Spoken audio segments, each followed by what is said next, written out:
नमस्कार, ANB news देख रहे हैं आप। मैं हूं आपके साथ पल्लवी राजपूत और हमारे खास कार्यक्रम उत्तराखंड का महासंग्राम में आप सभी का स्वागत है। उत्तराखंड विधानसभा चुनाव का परिणाम आने में भले ही कुछ समय का अभी बचा हुआ है वक्त, लेकिन प्रदेश बीजेपी संगठन में बदलाव की सुगबुगाहट अभी से तेज नजर आ रही है। दरअसल प्रदेश संगठन की जिम्मेदारी गढ़वाल मंडल से किसी वरिष्ठ नेता को सौंपी जा सकती है। अगर बीजेपी फिर से सत्ता में आती है तो वर्तमान प्रदेश अध्यक्ष मदन कौशिक को सरकार में मंत्री बनाया जा सकता है। दिल्ली में बीजेपी के राष्ट्रीय अध्यक्ष जेपी नड्डा से पूर्व केंद्रीय मंत्री रमेश पोखरियाल निशंक की मुलाकात को इसी कड़ी से जोड़कर देखा जा रहा है। उधर विधानसभा चुनाव में भीतरघात की एक के बाद एक शिकायतों से असहज बीजेपी 10 मार्च तक वेट एंड वॉच की रणनीति पर चल रही है। यही वजह है कि इस विषय पर पार्टी फिलहाल चुप्पी साधे हुए है। वहीं बीजेपी नेताओं का कहना है कि ऐसा कुछ नहीं है और संगठन में बदलाव की बात महज एक अफवाह है, जबकि कांग्रेस का कहना है कि बीजेपी में ये तो होना ही था, क्योंकि चुनाव के बाद बीजेपी के प्रदेश अध्यक्ष से लेकर कई वरिष्ठ नेताओं पर बीजेपी के उम्मीदवारों और विधायकों ने ये जाहिर किया था कि इस बार पार्टी के लोगों ने ही भीतरघात किया है। आम आदमी पार्टी भी बीजेपी को नसीहत देकर ये बता रही है कि भीतरघात के बाद बीजेपी में वाकई बदलाव की जरूरत है। आपसे ही सुनने को मिल रहा है, हमारी जानकारी में तो ऐसा कुछ भी नहीं है। हम तो 24 घंटा अधिकतर समय हमारा यहीं भाजपा मुख्यालय में ही हम लोग रहते हैं, तो हमारी जानकारी में ऐसा कोई विषय नहीं है। और ऐसा कोई विषय होगा तो निश्चित रूप में सबसे पहले मीडिया को ही सूचित किया जाएगा। कल गए थे यहाँ से रमेश पोखरियाल ये सब गए थे, तो क्या इसी विषय को लेकर तो वो लोग दिल्ली भी गए हुए थे? नहीं, ये तो खुद आदरणीय निशंक जी ही बता सकते हैं कि उनको अगर माननीय अध्यक्ष जी ने बुलाया था, नड्डा जी ने, तो किन विषयों पर चर्चा हुई। मुझे तो कहीं से भी दूर दूर तक ऐसा कोई जानकारी नहीं है कि संगठन में किसी भी प्रकार का कोई बदलाव होने जा रहा है या हो रहा है या ऐसी कोई सुगबुगाहट है। ऐसी कोई खबर हमारे अभी कुछ दिनों पहले ही उत्तराखंड का 2022 का जो विधानसभा चुनाव है वो संपन्न हुआ है और अब मुश्किल से 8-9 दिन के बाद हमारे यहाँ मतगणना होने वाली है। लेकिन इस बीच जो सबसे ज़्यादा खबरें जिन पर ध्यान गया है वो ये है कि बहुत सारे बीजेपी के प्रत्याशियों ने ये कहा कि उनके साथ भीतरघात हुई है और ऐसे में बीजेपी की जो हाईकमान है, बीजेपी का जो संगठन है, उनकी जिम्मेदारी हो जाती है कि इन भीतरघातियों को पहचान कर उनको सजा दी जाए, उनके जो पद हैं उनको चेंज किया जाए। और क्योंकि 2022 में बीजेपी ने बड़े जोर शोर के साथ नारा दिया था कि हम इस बार 60 पार होंगे, लेकिन हमें मालूम है कि इस बार बीजेपी की सरकार भी बनने वाली नहीं है। और कहीं ना कहीं आम आदमी पार्टी जो मजबूती के साथ उत्तराखंड में चुनाव लड़ी है वो भी एक बड़ा कारण है कि बीजेपी की सरकार इस बार नहीं बनेगी। और भीतरघातियों से परेशान बीजेपी को अपने संगठन के अंदर झांक कर देखना चाहिए कि कहाँ क्या कमी है और कौन से जयचंद ऐसे हैं जो बीजेपी के अंदर रहकर ही बीजेपी को घाव देते रहे। और ऐसे में हाईकमान की ये मजबूरी भी हो जाती है और उनका ये दायित्व भी हो जाता है कि वो ऐसे भीतरघातियों को सही और सख्त से। तक आप भाजपा की बात कर रहे हैं तो भाजपा के आपसी झगड़े हैं वो स्वयं जाने, लेकिन इतना जरूर मैं कह सकता हूं कि जिस व्यक्ति ने, संजय गुप्ता ने, जो लक्सर से विधायक और विधायक प्रत्याशी हैं, उन्होंने गंभीर आरोप, व्यक्तिगत आरोप अपने प्रदेश अध्यक्ष मदन कौशिक पर लगाए थे और वो अब निजी कार्यक्रमों में पुष्कर सिंह धामी मुख्यमंत्री के साथ घूम रहे हैं। तो इतना तो जरूर तय है कि या तो संजय गुप्ता की बातों में सच्चाई होगी या फिर मदन कौशिक के खिलाफ कोई साजिश रची जा रही होगी। भाजपा के आपसी झगड़े वो स्वयं जाने। इतना जरूर मैं कह सकता हूं कि भाजपा हार रही है और 10 मार्च के बाद आप देखना कि जो इनके आपसी भीतरघात अभी बंद कमरों में चल रहे हैं वो खुलकर 10 मार्च के बाद जनता के सामने आ जाएंगे। इस मसले पर चर्चा की शुरुआत करेंगे, लेकिन उससे पहले एक छोटे से ब्रेक के लिए यहाँ रुक रहे हैं। आप बने रहिए हमारे साथ।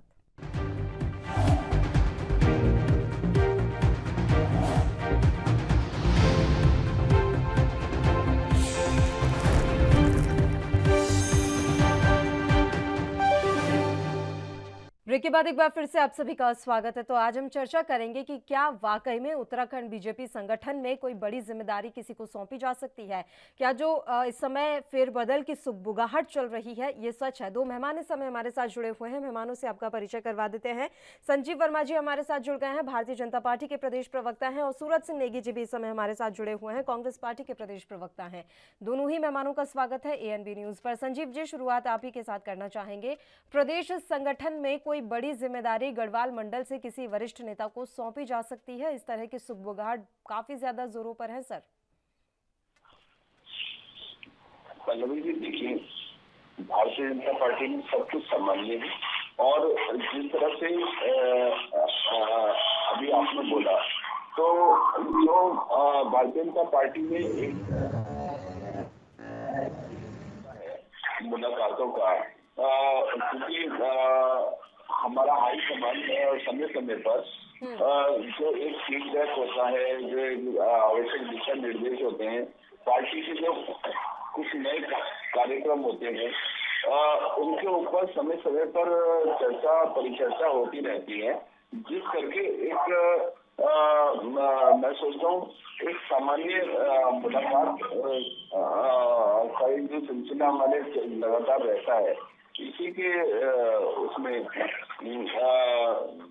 इस तरह की कोई हाईकमान से जो भी मुलाकातों का सिलसिला है उसके ऊपर बात हुई होगी। और जिस तरह से कांग्रेस लगातार उस हमारी इन मुलाकातों को एक अनावश्यक सून देने का काम कर रही है। कांग्रेस को मैं मैसेज देना चाहता हूं कि कांग्रेस अपना घर संभाले, कांग्रेस पहले अपना घर संभाले और अपने विरुद्ध की लड़ाई को संभाले। कांग्रेस में लगातार जो सर फुटबॉल की स्थितियां हैं, जो लगातार एक दूसरे को बर्दाश्त न करने वाली स्थितियां हैं, जो यशपाल, प्रीतम और गोदियाल और हरीश रावत जी के लगातार अलग अलग गुट बटे हुए हैं, एक दूसरे को निपटाने पर जो लोग लगातार आमादा है, चले हुए हैं, और उन लोगों को अपने घर को संभालना चाहिए। उसके बाद भारतीय जनता पार्टी की चिंता करनी चाहिए। और मैं पर अभी तो बयानबाजी का दौर आपके यहाँ से ज्यादा तेज हो रखा है सर, अभी बयानबाजी का दौर आपके यहाँ से ज्यादा तेज हो रखा है। गनीमत रही है अभी तक कांग्रेस के यहाँ से ये बातें किसी ने नहीं कही कि गणेश गोदियाल की, प्रीतम सिंह, हरीश रावत ने हमको हराने के लिए इस बार पूरी रणनीति तैयार की। तो इस बार स्थितियां कहाँ ज्यादा खराब है, जरा विचार करके मुझे बताइएगा। और तब तक मैं एक रिएक्शन ले लेती हूँ सूरज सिंह नेगी जी से। सूरज जी, जो स्थिति अभी आप देख पा रहे हैं उत्तराखंड बीजेपी में, क्या आपको वाकई में लगता है कि कोई बहुत बड़ा भीतरघात इस बार हुआ है बीजेपी में? देखिए पल्लवी, जी जिस प्रकार से भारतीय जनता पार्टी का 5 साल का सुशासन रहा है, उत्तराखंड की देवतुल्य जनता ने भारतीय जनता पार्टी को प्रचंड बहुमत दिया और उसके बाद भी सरकार विकास करने में विफल रही है। 3 मुख्यमंत्री बदलने का इन्होंने काम किया और अंत में जब धामी जी के नेतृत्व में चुनाव में गए, तो अब क्योंकि जनता ने भारतीय जनता पार्टी को नकार दिया है और भारतीय जनता पार्टी के नेताओं में धामी जी का जो गुट है वो किसी तरीके से मदन कौशिक जी को जो है ब्लेम कर रहा है और उन पर आरोप प्रत्यारोप हो रहे हैं कि इन्होंने हमको हराने का काम किया। तो ये लोग डरे हुए हैं और कौशिक जी का गुट जो है वो धामी जी पर जो है पलटवार कर रहा है। तो ऐसे में इनके अंदर घमासान मचा हुआ है और चूंकि इनका हारना इस बार निश्चित है, सत्ता से बाहर जाना निश्चित है, तो कुछ न कुछ ये किसी न किसी के सिर पर ठिकरा फूटेगा। तो दोनों ही गुट, जो अध्यक्ष जी का गुट है और मुख्यमंत्री का जो गुट है, वो आपस में एक दूसरे पर ठिकरा फोड़ने का काम कर रहे हैं। और जहां तक हमारे भारतीय जनता पार्टी के प्रवक्ता हैं माननीय वर्मा जी, अब उनको तो हर बात में कांग्रेस पर जो है दोषारोपण करना है। हम तो नहीं गए भैया आपके अध्यक्ष के खिलाफ जो है, प्रदेश अध्यक्ष के खिलाफ जो है राष्ट्रीय अध्यक्ष से मिलने, आपकी शिकायत है कि हम तो नहीं गए। अरे आप देखिए ना, क्यों निशंक जी जा रहे हैं? क्योंकि निशंक जी को पहले भी एक चर्चा चली थी भारतीय जनता पार्टी में कि चुनाव से पहले ये निशंक जी को जो है प्रदेश का नेतृत्व सौंपा जाए, परंतु अब वो भारतीय जनता पार्टी की अपनी मजबूरियां हैं, कहाँ मुख्यमंत्री बदलते हैं, कहाँ अध्यक्ष बदलते हैं, ये उनका आंतरिक मामला है, कांग्रेस को इससे कोई लेना देना नहीं है। पर निश्चित तौर पर जिस प्रकार की सिर्फ टक्कर भारतीय जनता पार्टी में है और भारतीय जनता पार्टी के नेताओं को अपनी सिर्फ टक्कर रोकने के बजाय कांग्रेस के ऊपर दोषारोपण करते रहते हैं। अभी भारतीय जनता पार्टी के प्रवक्ता ये कह रहे थे कि कांग्रेस में गुट है ये। अरे भाई, कांग्रेस में किसी भी व्यक्ति ने आज तक 14 फरवरी से लेकर और आज तक की तारीख में ये नहीं कहा कि किसी गुट ने हमको हराने का काम किया, किसी नेता ने हमको हराने का काम किया। इस बार कांग्रेस जो है अनुशासित सिपाही के रूप में सारे लोग एकजुट होकर के चुनाव में गए हैं और निश्चित तौर पर उत्तराखंड की जनता ने कांग्रेस को इनाम देने का काम किया है और कांग्रेस की सरकार बनाने का मन जो है उत्तराखंड की जनता ने बनाया है। चलिए 10 तारीख तक का इंतजार कर लेते हैं सर। बीजेपी फिलहाल 10 मार्च तक वेट एंड वॉच की रणनीति पर चल रही है, तो हम भी चल लेते हैं वैसा ही कुछ। संजीव वर्मा जी, विचार किया सर कि किसके यहाँ सिर्फ अव्वल की इस बार ज्यादा स्थिति रही, खासकर मतदान के बाद? पल्लवी जी आवाज आई नहीं आती, दोबारा रिपीट कीजिए। मेरा सवाल यह है संजीव जी, क्या आपने अब तक विचार किया कि आखिर किसके यहाँ पर ज्यादा सिर्फ अव्वल की स्थिति रही है, खासकर मतदान के बाद? कहां से बयानबाजी का दौर ज्यादा तेज हुआ? पल्लवी जी देखिए, जो एक अनावश्यक सी बयानबाजियां हैं, मैं सोचता हूँ हम भी इस चीज से बिल्कुल पूरी तरह से अनभिज्ञ हैं कि ये बेबुनियाद बातों को हवा कौन दे रहा है, जबकि भारतीय जनता पार्टी के अंदर सब कुछ सामान्य, पार्टी पूरी तरह से एकजुट है और भारतीय जनता पार्टी एक प्रचंड बहुमत के साथ पुनर्सत्ता में वापसी कर रही है। और जिस तरह से हमारे मित्र नेगी अभी अपनी बात कर रहे थे, मैं सोचता हूँ आप लोगों के अंदर एक जबरदस्त भय का वातावरण है। अभी 10 तारीख आई भी नहीं है, लेकिन आप लोग 10 तारीख से पहले 10 तारीख को हम लोगों ने क्या बोलना है उन सारी बातों के लिए आप लोगों ने अपनी स्क्रिप्ट लिखनी चालू कर दी है, पटकथा लिखनी आरंभ कर दी है। तो आप लोग ईवीएम का रोना लेके बैठ जाते हैं, कभी पोस्टल बैलेट का रोना लेके बैठ जाते हैं। आप लोग ये देख रहे हैं कि 10 तारीख को जब कांग्रेस बुरी तरह हारेगी और उस समय हम जनता को जवाब क्या देंगे, उस समय जनता हमसे पूछेगी क्या निकल गई आपकी हवा। तो जब आप लोगों की हवा निकलेगी, पूरी तरह से आप इकाई में चिमटेंगे, तो ऐसी स्थिति में आपके पास तो क्या आपके वो विधायक सर जिन्होंने ये बयान दिया था कि इस बार हमें ही हराने के लिए रणनीतियां बनाई गई हैं, वो भी अभी से स्क्रिप्ट लिख रहे हैं क्या कि 10 तारीख के बाद अगर हम हार गए तो हमने तो पहले ही स्क्रिप्ट और पटकथा लिख दी थी? ये आपका जवाब चाहूंगी मैं। उससे पहले एक छोटे से ब्रेक के लिए हम यहाँ रुक रहे हैं, जल्द हाजिर हूँ।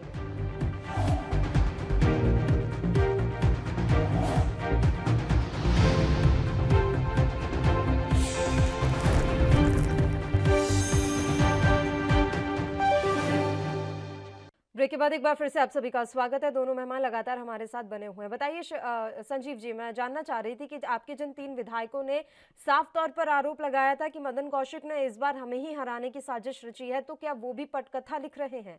क्या उन्हें एहसास हो गया है कि 10 मार्च के बाद उनकी सीटें तो गई? पल्लवी जी देखिए, मैंने पहले भी कहा भारतीय जनता पार्टी के अंदर सब कुछ सामान्य है और पार्टी पूरी एकजुटता के साथ चुनाव लड़ी है और चुनाव 10 तारीख के हम सबके सामने जो एक सुखद परिणाम आने वाले हैं और दोबारा से युवा मुख्यमंत्री श्री पुष्कर सिंह धामी जी के नेतृत्व में हम प्रचंड बहुमत के साथ पुनः सत्ता में वापसी कर रहे हैं। और जिस तरह से ये कुछ हवाबाजी बीच में चली थी और मैं सोचता हूँ कहाँ से वो हवा चली, कहाँ किसके लिए हवा चली, कैसे चली। एक भारतीय जनता पार्टी सर आपने क्या वो वीडियो सच में नहीं देखे? आपने वो तस्वीरें सर सच में नहीं देखी? चीमा जी इन्होंने जो आपने वीडियो जारी कर करके कहा था, उन सबको आप कैसे नकार सकते हैं सर? जी आवाज नहीं आई आपकी। मैं ये कह रही हूँ कि जिन विधायकों ने भीतरघात का आरोप लगाया, उन्होंने खुद ने अपने वीडियो जारी किए हैं, तो आप कैसे कह सकते हैं कि ये हवा फैलाई गई? हवा तो आप ही के नेताओं ने फैलाई, आप ही के कार्यकर्ताओं ने फैलाई। पल्लवी जी देखिए, ये जांच का विषय है, जांच चल रही है, किसने क्या बोला और उसमें कहाँ तक क्या सत्यता थी क्या नहीं थी, ये सब सारी जांच का विषय है और जो हमारी अनुशासन समिति है वो इसके ऊपर अपना काम कर रही है। सूरज सिंह नेगी जी, सूरज जी आवाज मिल रही है आपको? जी जी सूरज जी, मेरा सवाल ये है कि तो आप लोगों के द्वारा ज्यादा हवा फैलाई गई, इस मामले को क्या कांग्रेस ने तूल दिया कि बीजेपी के अंदर सब कुछ ठीक नहीं चल रहा है? देखिए पल्लवी जी, जी। हमारे मित्र कह रहे हैं कि कांग्रेस हवा दे रही है। अब ये वाली कहावत होगी कि नाच न जाने आंगन टेढ़ा। आपके घर में सारा गड़बड़ है, आपके विधायक जो है वीडियो जारी कर रहे हैं, प्रेस के सामने आके बात कर रहे हैं, तो आपके राष्ट्रीय अध्यक्ष को पत्र लिख रहे हैं आपकी पार्टी के नेता, तो क्या ये कांग्रेस के कहने पर कर रहे हैं? इनका कहना क्या है कि ये कहना चाहते हैं कि कांग्रेस के नेताओं के कहने पर ये लोग कर रहे हैं इस प्रकार से। तो ये अपनी बातों को का जवाब न दे करके इधर उधर ताकना झांकना इनका रहता है, और कुल मिलाकर इनको तो केवल कांग्रेस पे दोषारोपण करना होता है। इनको मुद्दों पे जवाब देने के बजाय ये केवल और केवल कांग्रेस को दोषारोपित करते हैं। ये कह रहे हैं कि कांग्रेस जो है 10 तारीख के बाद की पटकथा लिख रही है। अरे आप पटकथा की बात तो छोड़िए, वो तो दूसरा मुद्दा है। असल मुद्दा तो ये है कि आपकी पार्टी में जो ये अंतरकलह है और जो एक दूसरे पर दोषारोपण हो रहा है, कोई कह रहा है कि प्रदेश अध्यक्ष हमको हरा रहे हैं, कोई कहता है पार्टी संगठन हमको हराने पे लगा था, कोई कहता है कोई नेता हमको हराने पे लगा हुआ था। तो ये इनको चाहिए कि अपनी पार्टी में विश्लेषण करें और क्यों ऐसी परिस्थितियां हैं उनको दूर करने का काम करें, परंतु ये उसको नहीं करेंगे। ये केवल और केवल कांग्रेस पर दोषारोपण करेंगे और ये कह रहे हैं कि पटकथा हम लिख रहे हैं। अरे पटकथा तो 10 तारीख के बाद की आप जो है ये 10 तारीख के बाद की पटकथा हमको तो ये लगती है कि 10 तारीख के बाद हार का ठिकरा कौशिक जी के सिर पे छोड़ा जाए या गांधी जी के सिर पे छोड़ा जाए। ये पटकथा इनके जो है इनके नेताओं में ये चल रहा है, इस समय शीत युद्ध चल रहा है और वो 10 तारीख के बाद तो खुलकर के सामने आएगा जब उत्तराखंड की जनता इनको सत्ता से बाहर आपके यहाँ सब कुछ ठीक है सूरज जी? अगर यहाँ पर शीत युद्ध चल रहा है तो आपके यहाँ पर सब कुछ ठीक है? मुख्यमंत्री को लेकर किसी तरीके की आने वाले समय में गहमा गहमी देखने को तो नहीं मिलेगी या सर्वसहमति से मान लिया जाएगा? 10 तारीख को आने दीजिए। 10 तारीख को जो है फैसला कांग्रेस के पक्ष में आएगा और हमारे यहाँ कहीं कोई दिक्कत नहीं है। हमारा पार्टी का हाईकमान और विधायक दल तय कर लेगा कि किसको मुख्यमंत्री बनना है। चलिए, यानी कि जो भी डिसाइड किया जाएगा वो सर्वसहमति से होगा। ऐसा तो नहीं फिर कोई मंदिर फिर से मत्था टेकने जाए कि 2.5 साल बाद मुझे बना दिया जाए मुख्यमंत्री? एक स्थायी रखेंगे ना इस बार? काल्पनिक प्रश्न है। काल्पनिक कैसे है सर? मैं तो जानना चाहती हूँ कि आप लगातार आरोप लगाते हैं बीजेपी पर कि वो मुख्यमंत्री बदलते रहते हैं, तो आपसे तो उम्मीद की जाए ना कि आप एक ही मुख्यमंत्री रखेंगे। ये काल्पनिक सवाल कैसे हुआ? ये तो तार्किक सवाल है। नहीं, निश्चित तौर पर कांग्रेस जो है पूरे 5 साल तक जो है कांग्रेस का इतिहास रहा है इस प्रदेश में। अगर पूरे 5 साल मुख्यमंत्री एक ही मुख्यमंत्री देने का काम किया तो वो भी कांग्रेस सरकार ने ही किया है। तो कांग्रेस पार्टी जो है ये तय करेगी कि उत्तराखंड की जनता ने 5 साल के लिए जो जनादेश दिया है उस जनादेश का सम्मान हो और एक ऐसे ईमानदार व्यक्ति को जो है मुख्यमंत्री बनाया जाए जो पूरे 5 साल तक उस प्रदेश के विकास के लिए काम करे। संजीव जी,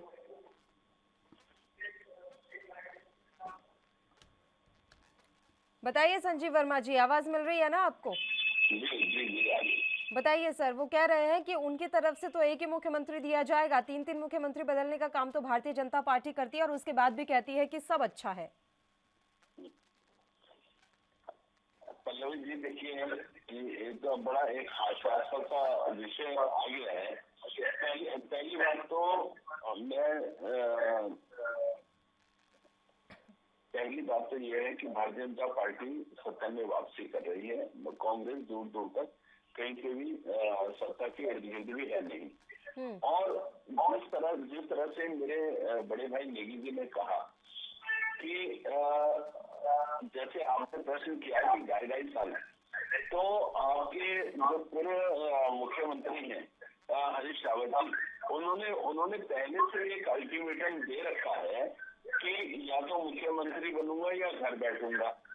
और लगातार जिस तरह से वो हाई कमान के ऊपर लगातार दबाव की राजनीति करते रहे, उन्होंने चुनाव जिस समय बिल्कुल पीक पर था उस समय उन्होंने हाई कमान के सामने उनको पशुपेश में डालते हुए एक बात कही थी कि या तो मेरे को मुख्यमंत्री का चेहरा घोषित करो, नहीं तो मैं जनवरी में और घर बैठ जाऊंगा। तो आप लोग कैसे कह सकते हैं कि अगर यदि यदि यदि यदि बोल रहा हूं मैं, यदि ऐसी एक स्थिति आती है कांग्रेस के पास, तो हरीश रावत जी पार्टी को अंदर एक स्प्लिट करने का एक बहुत बड़ा कारण बनेंगे। और दूसरी बात, जैसा कि अभी आपने कहा, जिस तरह से आपके पूर्व प्रदेश अध्यक्ष उपाध्याय जी और हरीश रावत जी जिस समय मुख्यमंत्री थे, आपस में चुनाव लड़ रहे थे, और चुनाव लड़ते लड़ते प्रदेश अध्यक्ष और मुख्यमंत्री लगातार आरोप प्रत्यारोप एक दूसरे के ऊपर कर रहे थे। वो कह रहे थे आप मुझे चुनाव हरा रहे हैं, वो कह रहे थे आप मुझे चुनाव हरा रहे हैं, और परिणाम उसका ये हुआ कि इनके प्रदेश अध्यक्ष भी चुनाव हारे, और परिणाम ये हुआ कि आपके जो पूर्व मुख्यमंत्री थे हरीश रावत जी, वो दोनों जगह से चुनाव हारे। तो ये सब कुछ जग जाहिर है। इस समय प्रीतम सिंह जी लगातार हरीश रावत जी के कैंडिडेट जितने हैं उनको हराने का काम कर रहे हैं, हरीश रावत जी प्रीतम सिंह जी के गुट को हराने का काम कर रहे हैं। वही स्थिति यशपाल आर्य जी की है, वही स्थिति रंजीत रावत जी की है, वही स्थिति इनके गुजराल जी की है। आपके यहाँ ना तो अनुशासन नाम की कोई चीज है, और आपकी पार्टी में हर व्यक्ति खुद ही एक तरह से अनुशासन का पुरोधा अपने आप को मान के चलता है। जिस तरह से कांग्रेस पार्टी के अंदर सरेआम आपके महामंत्री पिट रहे हैं, प्रदेश के महामंत्री पिट रहे हैं, और प्रदेश महामंत्री संगठन सामने खड़े होकर मूक दर्शक की भूमिका निभा रहे हैं। और मैं सोचता हूँ अनुशासनहीनता को तार करने का इससे बड़ा शायद कोई उदाहरण होगा ही नहीं। तो आपके भी तो विधायक कितनी बार विवादों में रहे हैं सर, वो आपके लिए अनुशासनहीनता में नहीं आता? और कुछ को आप विवादों के कारण उन्हें टिकट नहीं दे पाए तो उनकी पत्नी को दे दिया। पल्लवी जी देखिए, जैसे आपने विधायकों की बात करी, हमारे पार्टी ने देशराज खंडवाल जी और कुंवर चैंपियन जी की आप बात कर रहे हैं, उनका आपस का एक विवाद था, और पार्टी ने दोनों ही लोगों को कारण बताओ नोटिस जारी किया। उन दोनों ने स्पष्टीकरण दिया, और स्पष्टीकरण देने के बाद दोनों को हिदायत भी दी गई कि यदि आज के बाद दोबारा से इस तरह का पार्टी को डिफेम करने का या पार्टी का अनुशासनहीनता का आप लोगों ने कोई भी काम किया, तो पार्टी आपके ऊपर कड़े से कड़ा एक्शन लेगी। और उसके बाद जो उनका आपसी विवाद था, उस विवाद को सॉल्व किया गया। हमारे जो बड़े नेता थे उन्होंने उनको दोनों के आपस के जो भी ग्रीवेंसेस थे उनको दूर करवाया, और आज वो दोनों एक मित्रवत रूप से एक दूसरे के साथ हैं, और किस तरह की कोई मतभेद आपस में उनमें बचा नहीं। चलिए ठीक है, चर्चा जारी रखेंगे, एक छोटे से ब्रेक के लिए पहले यहाँ रुक रहे हैं, जल्द हाजिर होंगे।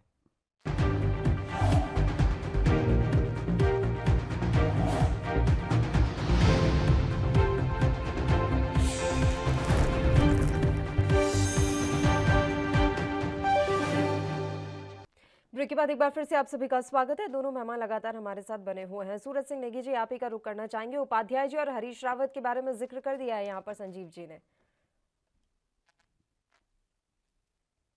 संजीव जी कह रहे हैं 2017 की बात।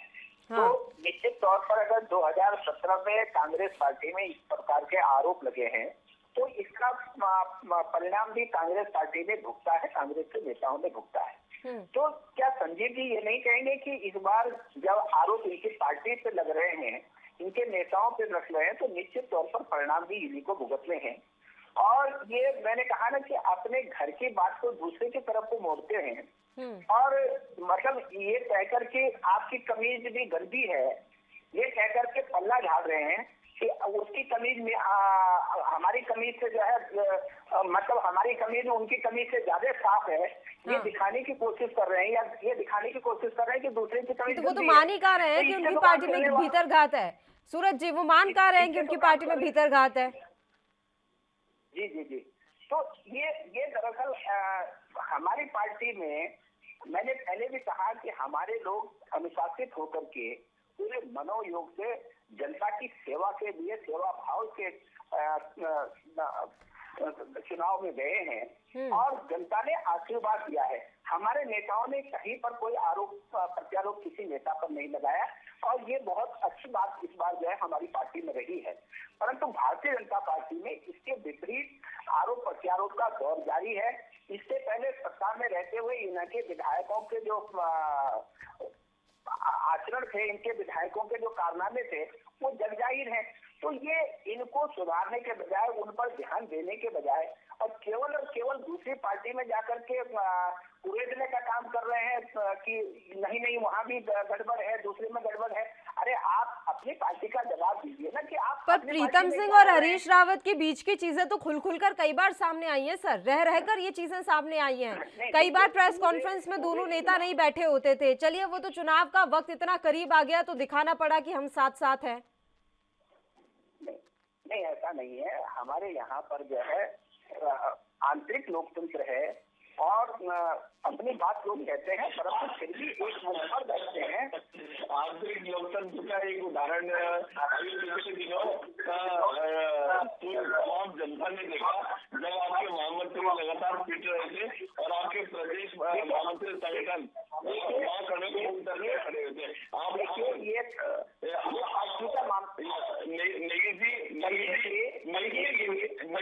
आपके लोगों ने उसको भी संज्ञा दी थी।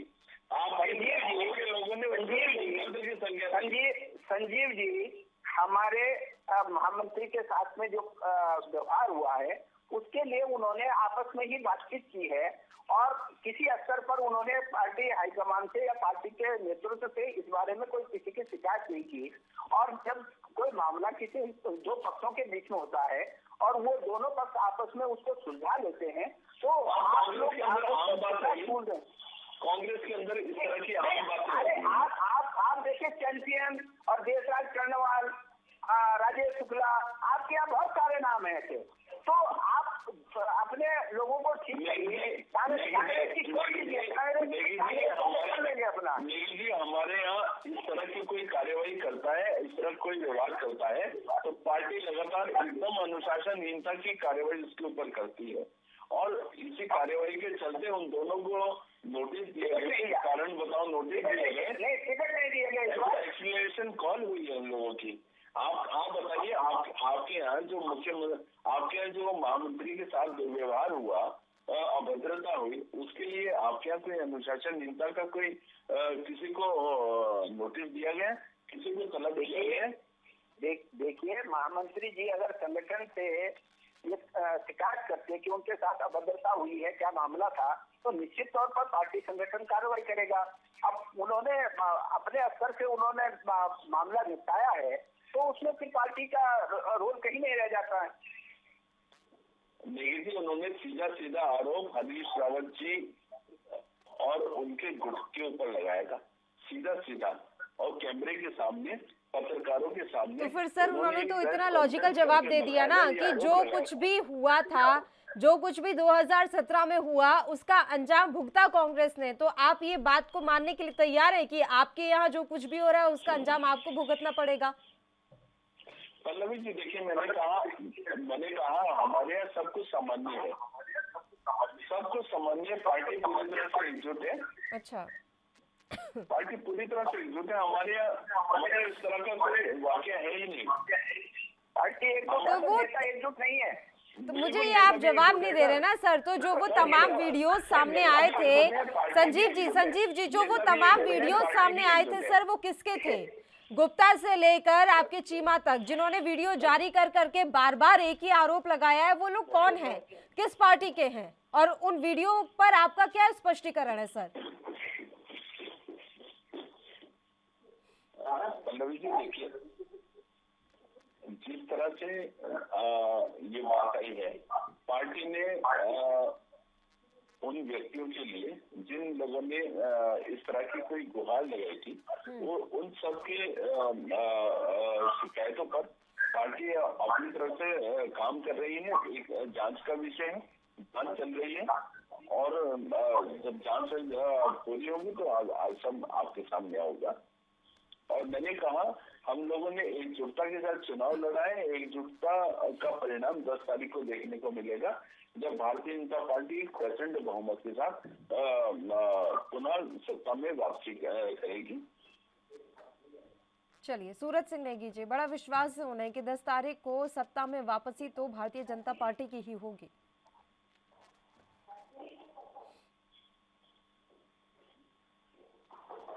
आवाज मिल रही है सूरज जी? जी जी सर, बड़ा विश्वास है संजीव जी को कि 10 मार्च को वापसी तो बीजेपी की ही होने वाली है उत्तराखंड में। देखिए, अब 10 तारीख को ज्यादा दूर नहीं है, 10 तारीख को सब सामने आ जाएगा।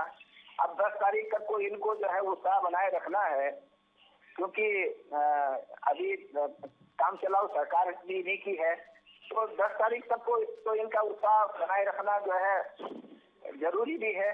और इन्होंने नारा दिया है 60 पार का, तो अभी से कैसे कहते हैं कि हम 30 पार हो रहे हैं, तो इसलिए अभी तक तो इनकी मजबूती है।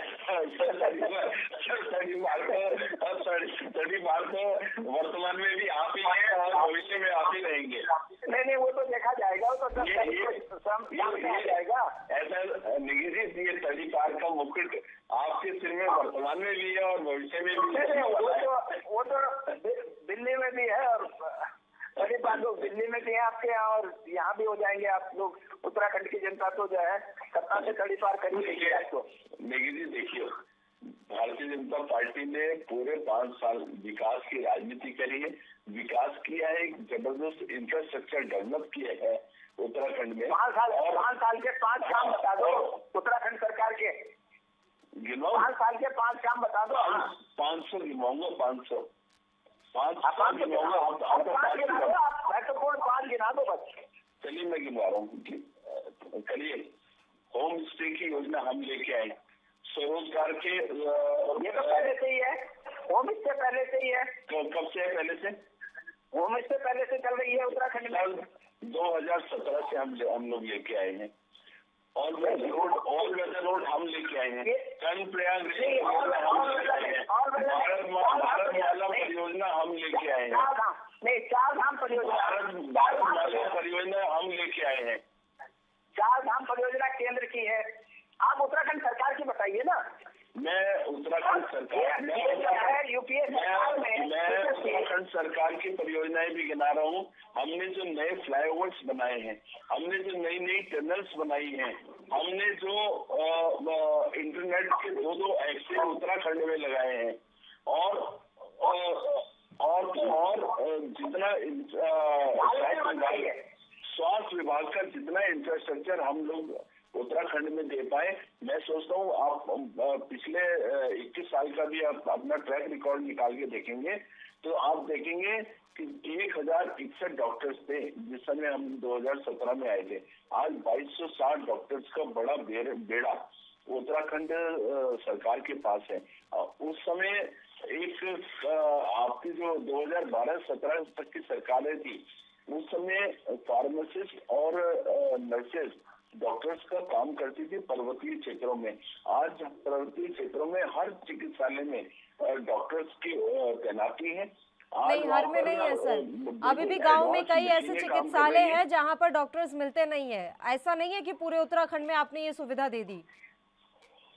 मैडम 87 ऑक्सीजन प्लांट्स लगे हैं, 87 ऑक्सीजन प्लांट्स लगे हैं। हर हमारे जितने भी चिकित्सालय हैं उनमें चाहे एक्सरे प्लांट हो, चाहे सीटी स्कैन मशीन हो, चाहे MRI मशीन हो, और जितनी भी आवश्यकताएं हैं उन सब की पूर्ति करने का हम लोगों ने काम किया है।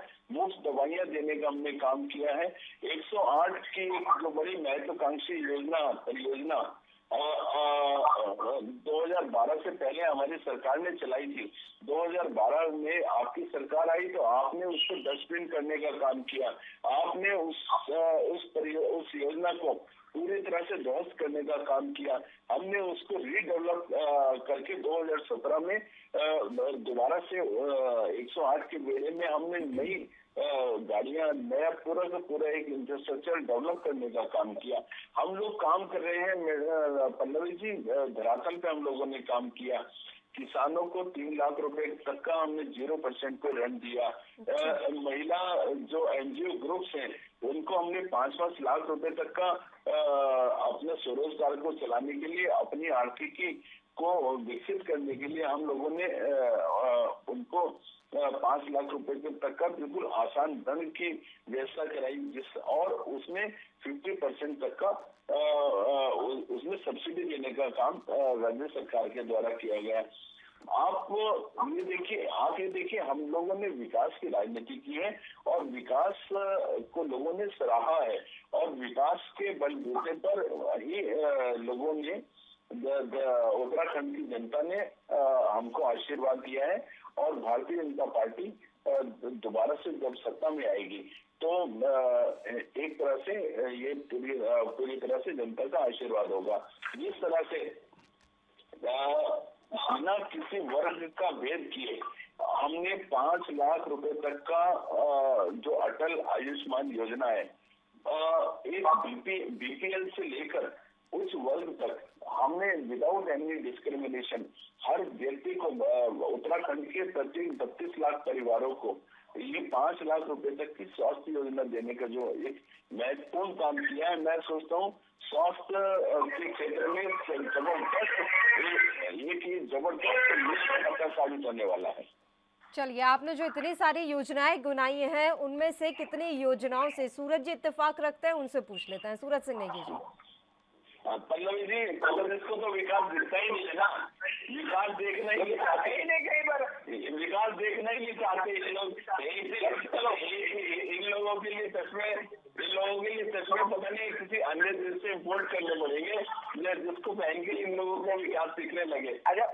चलिए पूछ लेते हैं सर। जी आपने काम सरकार के गिनवाए और इसमें से एक भी काम आपकी सरकार का, प्रदेश सरकार का नहीं है। आप जिस ऑल वेदर रोड की बात आप करते हैं वो 4 धाम परियोजना है, और वो यूपीए सरकार का जो है, कांग्रेस सरकार का प्रपोजल था, उसको आपने आगे बढ़ाने का काम किया। आप होम स्टे की बात करते हैं, आप होम स्टे की पूरी सुन लो मेरी बात। होम स्टे की आप बात करते हैं। होम स्टे पहले से चल रही है उत्तराखंड में योजना, नहीं सुन लो ना, चल रही है, और इसका स्वरूप बदलने का आप काम करते हैं। 108 सेवा की आप जो बात करते हैं वो राष्ट्रीय ग्रामीण स्वास्थ्य मिशन के अंतर्गत जो है केंद्र सरकार की योजना है, तो उसको भी आपने 2007 में जब आपकी सरकार थी भारतीय जनता पार्टी की, उसको आपने अपना लेप लगाने का काम किया, उससे अपना जो है खोल पहनाने का काम किया है। तो आप अटल आयुष्मान की बात करते हैं कि इस प्रदेश में नरेंद्र तिवारी जी की सरकार ने ये मुख्यमंत्री स्वास्थ्य बीमा योजना शुरू की थी, और उसी को जो है 5 लाख तक का उसमें प्राविधान किया गया था। इसी को पुरस्कृत करते हुए आप केवल उन्हीं चीजों को आगे बढ़ाने का काम कर रहे हैं, नया कुछ नहीं ला रहे हैं। आप नया कुछ नहीं है। और इंटरनेट की आप बात करते हैं, इंटरनेट राज्य सरकार के अंदर में है ही नहीं, तो केंद्र सरकार के हैं, तो आप केवल एक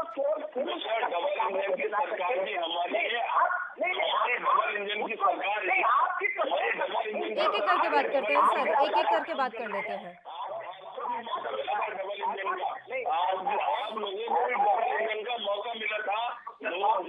अच्छा ठीक है संजीव जी बात कंप्लीट हो जाने दीजिए ना एक बार नेगी जी की।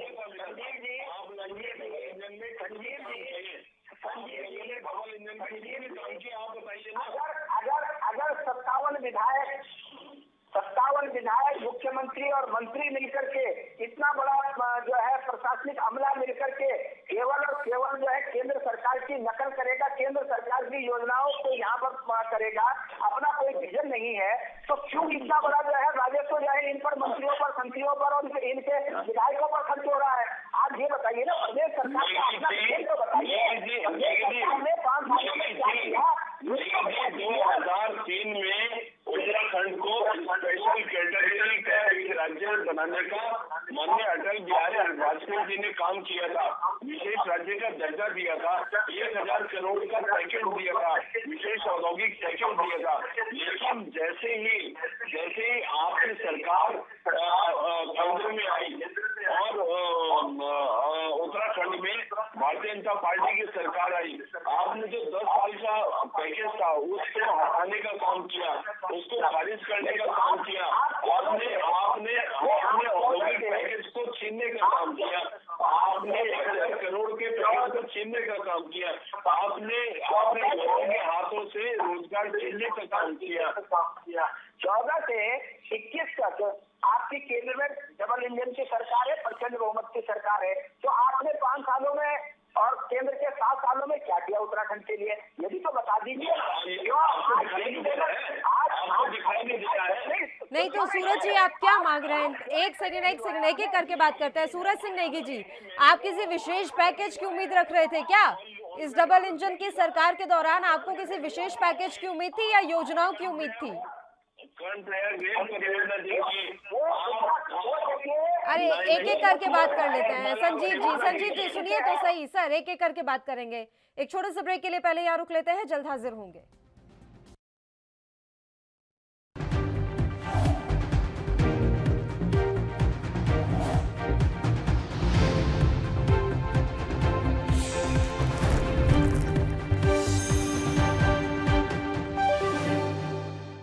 ब्रेक के बाद एक बार फिर से आप सभी का स्वागत है। सूरज जी, मैं पूछना चाह रही थी सर कि इन सालों में आप क्या उम्मीद कर रहे थे कि बड़ी बड़ी योजनाएं उत्तराखंड तक आए या कोई विशेष पैकेज दिया जाए?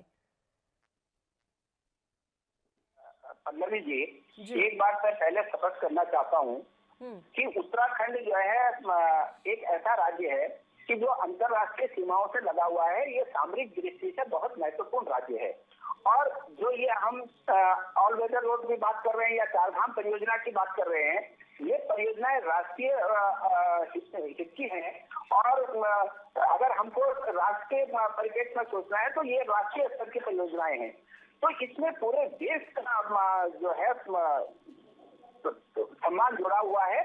और जहाँ तक उत्तराखंड के विकास की हम बात करें तो एक तो सामरिक दृष्टि से जो महत्वपूर्ण कार्य है वो इस प्रदेश में करने पड़ेंगे। अगर आपको चाइना का मुकाबला करना है, दूसरे देशों का मुकाबला करना है, तो सामरिक महत्व की चीजों को हमको आगे बढ़ाना पड़ेगा।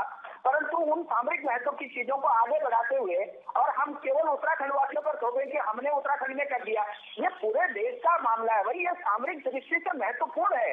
इसमें उत्तराखंड के लोगों के लिए आप स्पेशल कुछ नहीं कर रहे हैं। आप ये बताइए कि आपने पिछले 5 सालों में उत्तराखंड के लिए क्या किया, उत्तराखंड के लोगों के लिए क्या किया, वो बताइए ना।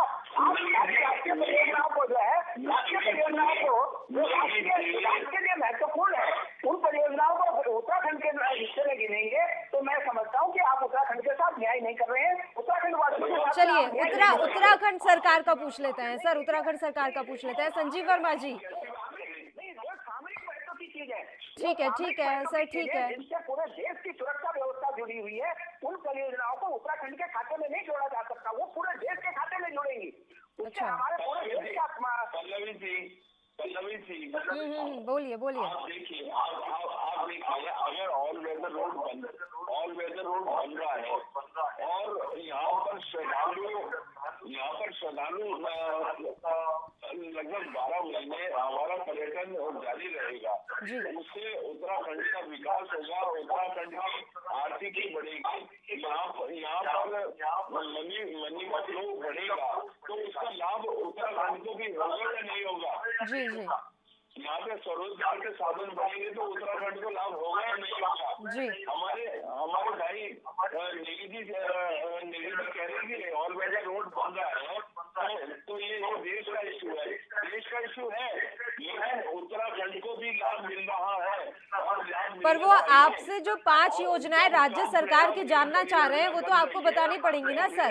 आपकी बातों से इत्तेफाक रखती हूँ मैं, केंद्र की योजनाओं का लाभ उत्तराखंड को मिलेगा, लेकिन आपको बताने पड़ेंगे आपकी बड़ी 5 योजनाएं।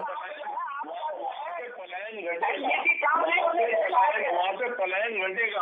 आपका पलायन आयोग तो पलायन कर गया, पलायन घटाने की बात कर रहे हैं। ठीक है, एक करके बात करेंगे, एक करके बात कर लेते हैं। संजीव जी सुनिए, संजीव वर्मा जी सुनिए तो सही। आप लगातार बोलते रहेंगे सर, सवाल सुनेंगे नहीं।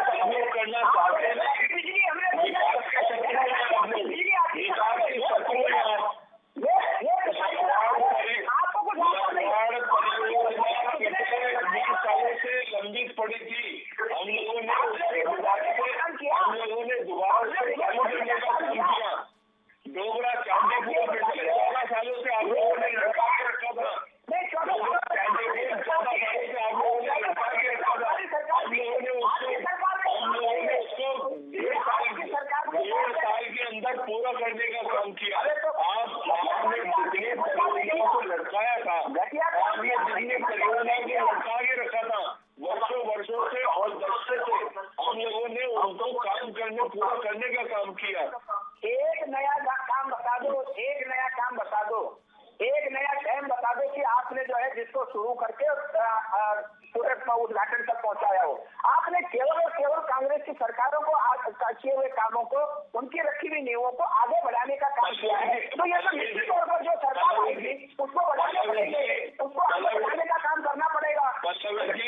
पल्लवी जी, कांग्रेस की संस्कृति रही है, ये लोग शिलान्यास करते थे, एक पत्थर लगाते थे कि अमुक चीजों का हमने शिलान्यास कर दिया और यहाँ पर ये भवन बनेगा, यहाँ पर ये होगा, यहाँ पर वो होगा, और करने के बाद ये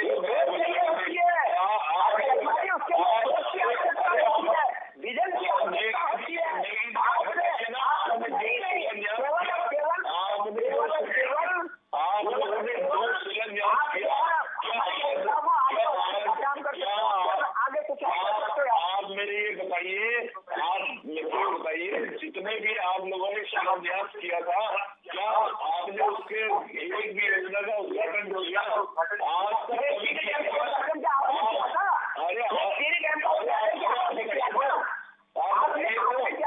बताइए ना, डैम आपने शुरू किया था और आपने उद्घाटन किया क्या? ये बताइए ना। आप ये बताइए कि टीरी डैम का उद्घाटन किसने किया था, किसने शुरुआत की थी? आपने तो नहीं करी थी, आपने तो नहीं करी थी। नहीं, किसने की? आपने तो नहीं करी थी। अरे भैया, तो जिस कांग्रेस को आप बदनाम करते हैं, जिस कांग्रेस पार्टी को, उसी की सरकार थी, उसी के नेताओं का विजन था, उसी के नेताओं की सोच थी, और आपकी कोई सोच नहीं है।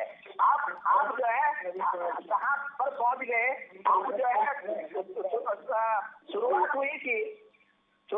शुरुआत हुई थी क्या क्या उसका नाम, आपकी पार्टी में जो भगदड़ बची हुई है, जो वृक्षारोपण हो रहे हैं, और कहाँ आप विकास पे चल पड़े। विकास आपके बस का है नहीं, आप की सोच ही नहीं है विकास की। आप कभी विकास के मुद्दे पर चुनाव नहीं लड़े हैं। आप जो है जब चुनाव आते हैं तो आप हिंदू मुस्लिम कर देते हैं, भारत पाकिस्तान कर देते हैं, और भी सारी बातें कर देते हैं आप। पल्लवी जी, 2022 में चुनाव हुआ, भारतीय जनता पार्टी ने पूरी तरह से विकास के मुद्दे पर चुनाव लड़ा, लेकिन कांग्रेस पार्टी ने पूरी तरह से नेगेटिविटी के ऊपर चुनाव लड़ा, और कांग्रेस के पास न कोई विजन था, न कोई रोड मैप था विकास का। इन्होंने केवल जब ये लोग गिरते हुए दिखे, जब लोगों ने इनसे पूछा कि आप लोगों के पास रोड मैप क्या है विकास का, आप विकास कैसे करेंगे, तो ये जनता को कोई जवाब नहीं दे पाए, और इसीलिए इन लोगों ने पूरे चुनाव को हिंदू मुस्लिम चुनाव बनाने का काम किया। इसलिए इन लोगों ने मुस्लिम यूनिवर्सिटी बनाने का, धर्म के नाम पर कब से चुनाव लड़ने लग गई कांग्रेस? नहीं, हिंदुत्व का झंडा लेकर कब से चलने लग गई कांग्रेस? इसलिए कांग्रेस ने जुम्मे की छुट्टी की ऐसा है संजीव जी, तब से योजनाओं को लेकर सवाल तो आपसे सूरज जी पूछ रहे हैं, और आप कह रहे हैं कि विकास का कोई रोड मैप नहीं था कांग्रेस के पास। तब से आपको कितनी योजनाओं के बारे में वो गिना चुके हैं, और तीसरी बार उन्होंने फिर से पूछा कि बताएंगे सर, राज्य सरकार जो उत्तराखंड सरकार ने योजनाएं बनाई थी वो कौन कौन सी थी। उसके बाद आप बात कीजिएगा कि विकास पर चुनाव लड़ा, भगदड़ मची है। आप मान ही नहीं रहे संजीव जी, जो वीडियो सामने आए आपने कह दिया कि जांच का विषय है। आप मानते हैं ना कि बहुत बड़ी बात थी इसलिए अब उसकी जांच होनी चाहिए। तो सीधी सी बात है कि आप इस समय भीतरघात से जूझ रहे हैं, वेट एंड वॉच की स्थिति में बैठी हुई है भारतीय जनता पार्टी। अब समय की कमी है इसलिए मैं रोक रही हूँ। बहुत बहुत शुक्रिया दोनों मेहमानों का चर्चा करने के लिए, आप हमारे साथ जुड़े। और इसी के साथ इस बुलेटिन में भी फिलहाल के लिए इतना ही। मुझे दीजिए इजाजत। देश और प्रदेश के तमाम ताज़ा खबरों के लिए आप बने रहिए हमारे साथ। नमस्कार।